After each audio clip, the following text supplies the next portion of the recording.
नाही, आपटे भेटत का नाही सांगावं ना. म्हणजे जर आपटे सापडत नसतील, त्यांना लुकआउट नोटीस जाहीर केली, बरोबर ना. आपटे को लुकआउट नोटीस जारी किया है ना. लुकआउट नोटीस जारी केली याचा अर्थ पोलिसांच्या हातात तो लागत नाही. मग या राज्यामध्ये गृह खातं, या राज्यामधलं सरकार काय करत आहे. महाराष्ट्रातून जर ते पळून गेले असतील ते महाशय, तर त्यांना पळून जायला या सरकारने मदत केलेली आहे.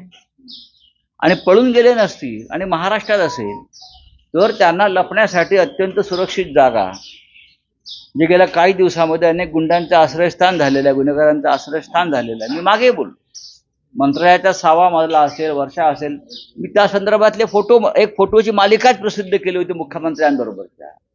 मग वर्षाशिवाय गुन्हेगारांना, अपराधांना आश्रय घेण्यासाठी सुरक्षित जागा कोणती आहे, तर वर्षा. नसेल तर तुम्ही अटक करा.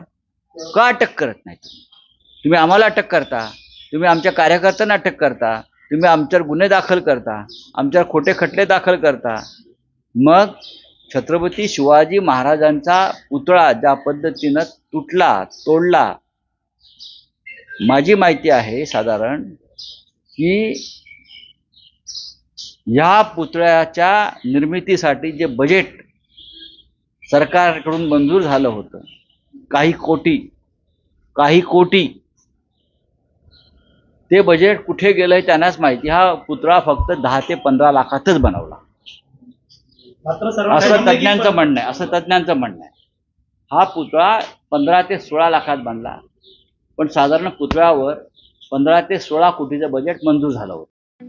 ठळक घडामोडींसाठी देशोन्नती न्यूज चॅनलला सबस्क्राईब करा आणि बेल आयकॉन प्रेस करा.